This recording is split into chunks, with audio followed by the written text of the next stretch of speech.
I'm the butcher! Oh yeah? Well, I'm a frickin' bear!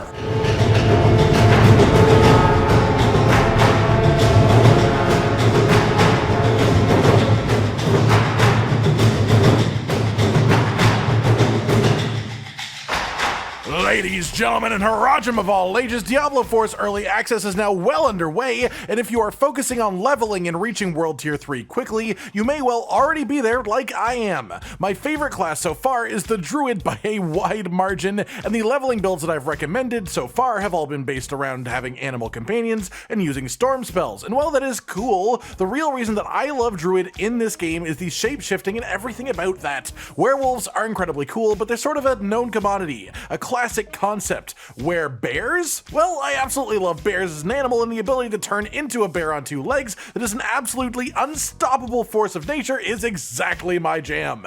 That's why I'm extremely excited that for the next stage of your journey, for leveling from 50 to 70 as a druid, and even beyond that, the strongest druid build, in my opinion, is based on this bear form, one that I've called the Slam Dunk build. Essentially just focusing on the Pulverize skill, making it crit often and hard, as well as making it overpower frequently. Sometimes at the same time, this combination can let you slam down for a solid 30,000 damage AoE relatively often, even at level 50, which is enough to just completely one-shot some elites, which feels incredible. I even got in some accidental PvP with this build, just wandering through a field of hatred when a couple of players tried to gank me as a two-man squad. And, well, let's just say even if there's two of you, if you're humans, you probably don't want to get mauled by a bear. Did he at least die painlessly?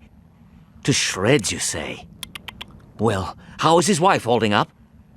To shreds, you say? The build also has fantastic damage reduction. As you saw in the beginning, I can go full mono with the Butcher, even in a base World Tier 3 dungeon, but if you play a little more carefully, you can even overcome the Butcher in a Tier 9 Nightmare dungeon, which I was doing just to limit test the build, not really expecting to come across such a challenging random encounter at this tier. All that to say, this build is incredibly strong. It is super tanky, the damage, while bursty and a bit RNG reliant, is consistently nasty. You can deck most packs of enemies and even elites in just a few uses of your core skill at most. Your ability to generate resource is fantastic. You can apply the vulnerable debuff to enemies very easily thanks to Storm Strike's insanely high proc rate on the debuff, and then you just shred through everything while even being able to stand and stuff on the ground that most other classes would die to in an instant in the majority of their builds. It is a perfect, beautiful melding of offense and defense while also looking sick, letting you run around constantly in bear form. That said, now that you know what the build is and why you would want to use it, we're going to break down the skill points level by level, why they matter and how they help the build. Then we'll talk about our spirit boons, as that is also an important part of a druid build. Then we'll talk about the legendary aspects that you need, and then also the ones that will just increase your strength massively if you can get them. The specific unique armor piece that drops in World Tier 3 that makes it even better, and just general gearing tips and stats that you want to collect for the build as well. After that, we'll take a quick look at the start of the Paragon system with this build. I'm only level 56, so I haven't made huge progress here yet, and I'm still working out the ideal path, but this can give you an idea of what you want to focus on the boards for this specific build. Then finally, we'll go over a quick overview of how you want to play this build to make it as busted as it looks in my footage here. Without further ado then, let's dive into the levels themselves. Starting off then, you want Storm Strike, Enhanced Storm Strike, and then Fierce Storm Strike. This is your basic skill. It has a small chain lightning sort of effect, bouncing to a couple of extra enemies. It has a 15% chance of immobilizing every enemy affected, and a 50% chance of applying the vulnerable debuff to all enemies affected for 3 seconds, which is massive, as vulnerable makes enemies take 20% more damage as a base. On top of this, if you hit any enemy with Storm Strike, you take 25% reduced damage for 3 seconds afterwards, so it's just nasty good all around, and you'll see this in the vast majority of druid builds, honestly. Then we move on to our core skills, and here the first thing that you'll want, of course, is Pulverize. This turns you into a bear and slams an AoE around you for good damage. Then take Enhanced Pulverize, which makes this skill have a guaranteed overpower every 12 seconds as long as you remain healthy, which just means staying above 80% health, and then Primal Pulverize, which makes enemies hit by Pulverize deal 20% less damage for 4 seconds afterwards. At this early point, you are probably not having a whole whole lot of issues with survivability by any means, so I recommend putting your next couple of points into Pulverize, getting it even further. Honestly, just get it up to 5 ranks as quickly as possible. I've got extra ranks here from gear, but get it up to 5 ranks. The whole build is focused around it. It does a lot of damage. More ranks, more damage. Then we go on to grab our defensive skills, which are Earthen Bulwark, which is a 3-second barrier for 45% of your maximum health. This will become a lot more important once we talk about our legendaries a bit later on. Definitely grab the first enhancement for this after though, which makes you unstoppable while the skill is active. So this is an anti-CC tool as well. This stops you from just getting stunned to dead if you accidentally stand in a bad place if you just press it after you get there. Then we grab Debilitating Roar. This gives you an AoE damage reduction to nearby enemies by a massive 70% for 4 seconds after casting, and the cooldown is 22 seconds as a base, so this is a pretty significant defensive cooldown that you can activate either if a big dangerous move is about to happen, or if you just want to stand still, mashing damage and ignoring any incoming danger for a few seconds. Then take the enhancement for a 22 base life fortify on cast, and then preserving Debilitating Roar, which heals you for 4% of your max life every second that the skill is active. This lets you have a constant source of healing, even without using potions. The only requirement is the cooldown. Then jump back to preserving Earthen Bulwark, which makes the skill give you 18% base life as fortify on cast for even more tankiness. I will never die! At this point you unlock the Wrath skill node, and first here you want to grab Trample. This is a forward charge with Unstoppable, so you can use it as another crowd control break. It also does decent damage and knocks back enemies. If that knockback makes them hit a wall, then it also does a bunch more damage. Take the enhancement for the skill that makes it a ton more damage, both initially and if you're not going to use it to walls, and then Savage Trample, which gives you 20 spirit every time you use the skill. From here you need to spend 4 points to unlock ultimate skills, so jump all the way back up to the core skills and grab 1 rank of Heart of the Wild, which is a gateway to grab all 3 ranks of Wild Impulses. At 3 ranks, this makes Pulverize cost about 9% more spirit, but also deal 15% more damage. I have a couple more ranks from a piece of gear, which makes this even bigger of a bonus, and this is definitely worth it overall. After that, you want to head down to your ultimate skills and grab Grizzly Rage. This gives you a strong damage cooldown that changes a couple of your abilities to just give you the full suite of bear stuff. It also gives you 20% bonus damage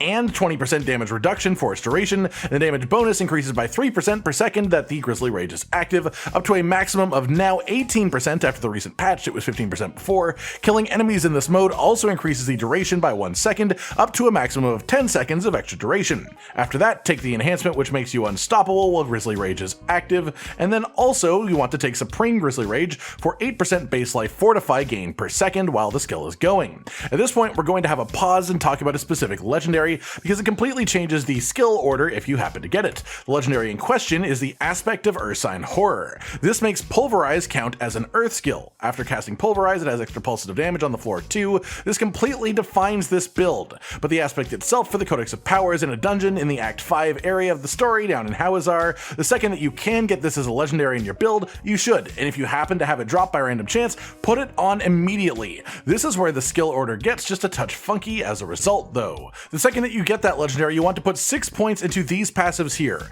Crushing Earth makes Earth skills do 15% more damage at max ranks to slowed, stunned, immobilized, or knocked back enemies, and then Stone Guard makes Earth skills deal 12% bonus damage at max ranks if you are fortified for over 50% of your health, which you will be constantly. Thanks to that legendary, Pulverize counts as an Earth skill and thus is affected by both of these passives for a massive damage boost. If you do not have that legendary though, simply ignore these passives for now and come back to them later. I'll leave these out for now when I'm showing you the level by level upgrade, but just know that is a big factor, and if you get the legendary, you should take those. Next then, you want to put 1 point into Predatory Instinct, which gives you 2% increased crit chance against close enemies. Every enemy that you'll be against pretty much is a close enemy, so this is just 2% crit chance, which is lovely to have. Then 3 points into Iron Fur for 9% damage reduction when in werebear form, and for 3 seconds after changing out of it. Then put 1 more point into Debilitating Roar. This just reduces the cooldown a bit, which is fantastic as the effect of the skill is great, and having it more frequently is incredible. At that point, you want to also add 1 point into Ancestral Fortitude over here, which increases your non-physical resistances by 5%, and then 1 point into Vigilance. You gain 5% damage reduction for 6 seconds after using a defensive skill. At this point, you unlock your key passives, which is where things start to get just a little bit muddy once more. If you do not have the Pulverize as an Earth skill legendary, legendary, then you want to get Ursine Strength, no question about it. This will give you 20% more max life in werebear form, and also lets you deal 30% increased damage while you're above 80% health. Again, this build is super tanky, so you will be in this state most of the time. If you do have the Pulverize Earthskill legendary, then there are two other options to consider too, but generally all three of these are pretty close in the long run. The first other option is Earthen Might. This will give you a 5% lucky hit chance when hitting with Earth skills to restore all of your spirit and give you guaranteed critical hits for 5 seconds. The lucky hit chance is increased by 10% for critical strikes, and or if the target is stunned, immobilized, or knocked back, you'll get loads of crits in this build, so realistically this is a 15% lucky hit chance, but Pulverize just had its lucky hit chance knocked down to 25%, so this is actually about a 3.75% proc chance every time that Pulverize crits, and only a 1.25% proc chance without a crit. When it happens though, it is incredibly ridiculously strong, but again, the proc rate is really low, so it is extremely inconsistent effect, but when it does happen, you'll just burst down whatever you're fighting. But I don't really recommend it at this point unless you get to the point above level 70 where you've got every legendary and unique that you could ever dream of. The other option and my preferred choice out of these three once you have the right legendaries is Nature's Fury. Casting an Earth skill has a 20% chance to trigger a free Storm skill of the same category. With the Pulverize Earth skill legendary, this essentially means every time you press Pulverize, you have a 20% chance to launch off a tornado or trigger a full duration lightning storm completely for free. Just a nice bonus bit of damage. That said, all three of these choices are pretty close to each other in actual effectiveness, so choose whichever one you like the flavor of the most, honestly. Again, you have to favor Assigned Strength until you get the Pulverize as an Earth skill legendary. After that, go back up to the defensive tree and grab some passives. Put the other 2 points into Vigilance, which we started on before, and again, you can actually have this active the majority of the time. It is a damage reduction for 6 seconds after using a defensive skill, but you have 2 defensives with relatively short cooldowns, so if you rotate them properly, you can actually have this passive active most of the time. Sounds like an oxymoron. After that, you want to put 1 point into Mending for a 5% increase in healing in werebear form, mostly to also let us get 3 ranks of Provocation. This is a free guaranteed overpower every 20 seconds that you remain in werebear form. From here, everything else in the build will assume that you are using the Pulverize as an Earth skill legendary though, which again, we put those skill points in that I talked about earlier over here, 3 ranks of Crushing Earth and then 3 ranks of Stone Guard, and then we round over to some passives in the ultimate tree. We get 3 ranks of Defiance, which at max ranks is actually 12% increase to nature magic skills when damaging elites, 3 ranks of Natural Disaster, which makes Earth skills do 12% increased damage to vulnerable enemies. We apply Vulnerable with Storm Strike, then hit those enemies with Pulverize as an Earth skill, so you get this damage bonus. It also makes your Storm skills do 12% increased damage to stun, demobilize, or knock back enemies. This also applies to the Storm skills created by Nature's Fury, which is part of why I really like that key passive once you have Earth Pulverize. Then take 3 points in Resonance. This increases the damage of nature magic skills by 6%, tripled if you cast an Earth skill after a Storm skill, or vice versa. Often you will be using Storm Strike to build up the spirit to use Pulverize, which then gives Pulverize that 18% bonus. This also applies to the Storm skills that come from Nature's Fury, which proc after you use Pulverize, which causes them to always get the 18% damage bonus too. From here you have 3 points left to spend if you have all of the renowned skill points, and there are 2 ways that you can spend them. Circle of Life over here makes nature magic skills that consume spirit give you 3% of your maximum health per cast if you take all 3 ranks of it, which is not a negligible amount by any means. It really adds up over the course of a fight or even a whole dungeon, or alternatively you can choose to max out the ranks of Debilitating Shout, which just gives it a shorter cooldown. Personally, I prefer Circle of Life's just constant passive healing, but that choice is definitely up to you. That's it then there for the skill points, all of them spent, all of them synergizing in lovely ways, and you may notice that a lot of these are actually spent defensively, and this is because a lot of our offensive power actually comes from a couple of legendaries and from our spirit boons, so let's dive into those then. The first one that you want is Obsidian Slam in the Snake Path. This makes every 20th kill that you get cause your next Earth skill to overpower. Then you want the Eagle Path's Avian Wrath for 30% increased critical strike damage. After that, grab the Deer Path's Wariness for 12% damage reduction from elites, and then you want to get the Wolf's Path's Calamity boon for 25 increased ultimate skill duration. Finally, Spirit Bond with the Snake Spirit to grab the Calm Before the Storm boon for up to a 10% lucky hit chance to reduce Grizzly Rage cooldown by 2 seconds for nature magic skills, which includes both Earth Pulverize and Storm Strike. With that done, let's move on to all of our gear, of course beginning with legendary effects. The first one that we want to talk about here is of course Ursine Horror. This is the one that we talked about before. It turns Pulverize into both a Werebear skill and an Earth skill, making it double dip in various bonuses, and it really just activates what this build is as a whole. You can actually get this as an aspect in your Codex of Power by completing the Belfry Zakara dungeon all the way in the southeast of the map in Hawazar. This is the last area that you unlock in the story as far as an actual part of the map, so you won't get here until relatively late in your questing journey. After that, the most important one that you can forcibly get is the aspect of Retaliation, which I'd recommend putting on your amulet for the 50% power bonus, as this is a really important one. This gives you up to 20 to 40% boosted to 30 to 60% on amulet boosted damage on all core skills depending on how much Fortify you have active. If you have 100% health as Fortify, you get the full bonus. You can guaranteed get this one from over in the Seaside Descent dungeon in the Dry Steppes in Act 3, where you can get it for your Codex of Power, though it will be locked to the lowest possible roll if you get it this way as opposed to random drops, so keep an eye out for those too. After that, you want the aspect of Quicksand. This makes it so anytime that you hit an enemy with an Earth skill, it will also slow them for 5 seconds. Pulverize now counts as an Earth skill thanks to the other legendary, and thanks to our passives, our Earth skills deal 15% more damage to slowed enemies. A really perfect little combo synergy right there. This one is unlocked by completing the Feral's Den dungeon all the way in Skull's Glen, located sort of in the top middle of the map, but you need to do the stronghold that's in this area first before the dungeon is actually available to you.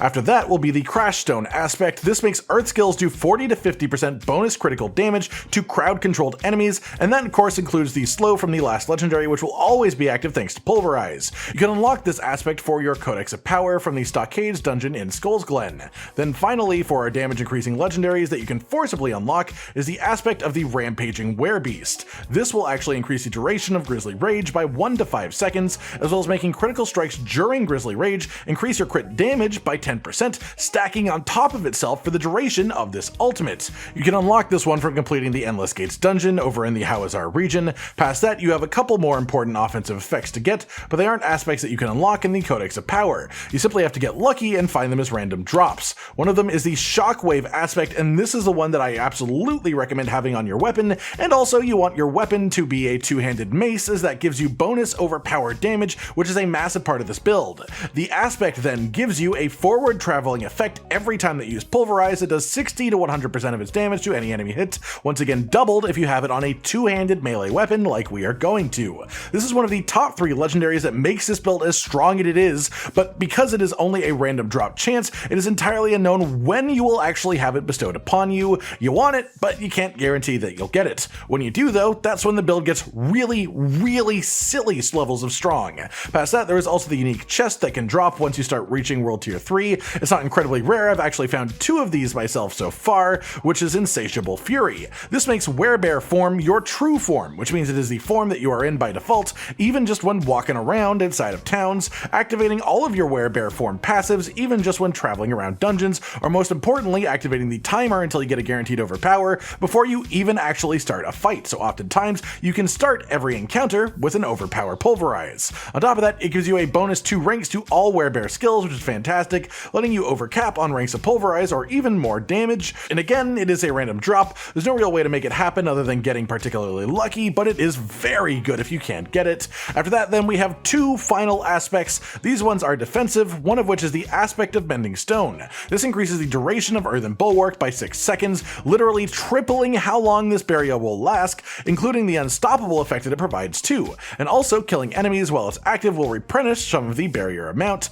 This one is unlocked for the Codex of Power by completing the Sealed Archives dungeon in the Dry Steppes. Then finally, we have the Earthguard aspect. This gives you a 15 to 25% bonus to your next Earthen Bulwark every time you crowd control an enemy, up to a maximum of 100%. This essentially will just double the barrier amount from the skill constantly, as anytime you are fighting anything more than a singular high health enemy, this will come into effect at its maximum super quickly. This one cannot be unlocked for your Codex of Power, so again, this is just a random drop that you have to get lucky to actually get. That covers all of your legendaries then, so as far as general stats, you want to get tons of willpower, as this will just increase your damage in general. The more willpower you have, the more damage your skills will do. You also want overpowered damage percentage increases, just because we're going to be doing a lot of overpowering, obviously. Fortify generation increase and damage reduction while fortified, crit chance and crit damage increases, damage to slowed or crowd controlled enemies are also good, and then mostly just increases to Werebear skills, or even bonus ranks of the skills that we're using, such as Pulverize specifically,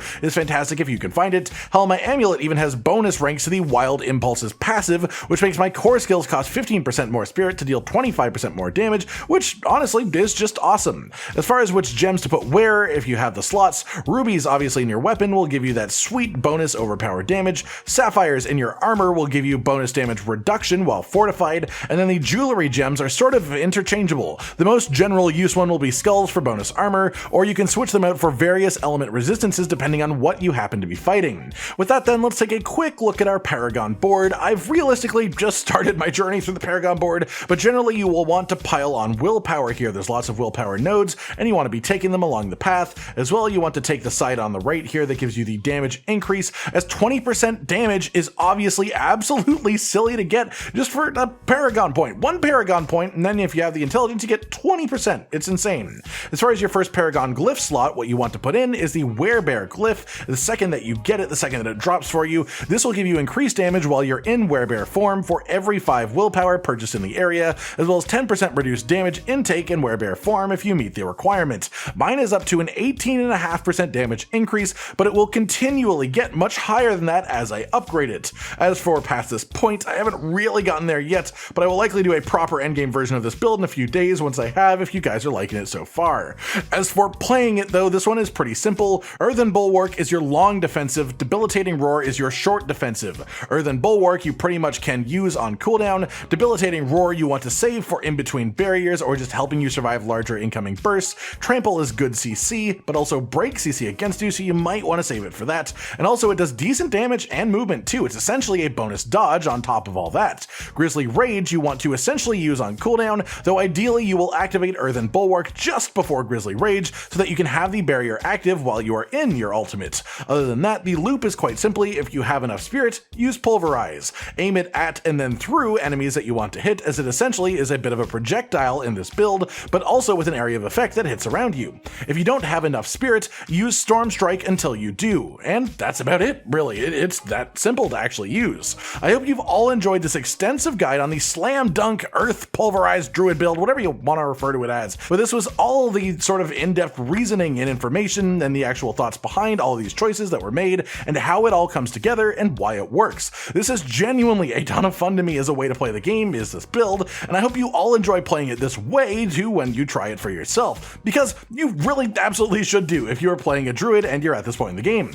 They even tried to nerf this build in the recent patch, and it still feels immensely powerful even after that slight nerf. That said, that means that they are unlikely to try and nerf it a second time in the near future, so we have sort of clear skies ahead as far as this build being incredibly strong and fun to use. Let me know what your thoughts are on this build, and let me know if you want that updated one for further into the endgame in World Tier 4 or beyond as we progress even further into the endgame, and I'll do that once I'm in a good place to do so if you guys enjoyed this build. Like if you liked the video, subscribe and hit the notification bell for more, and most importantly, ladies and gentlemen, until next time, stay sweet. Josh, Cotton, and Hollow with the videos, dropping the humor like a hammer on your tippy toes, bringing entertainment on a daily arrangement to take our insanity and turn it into entertainment. Yes, I said entertainment twice, to reiterate that it is nice to look into your faces on a mostly daily basis when you let us in your homes to make the whole world a stage. Goodbye.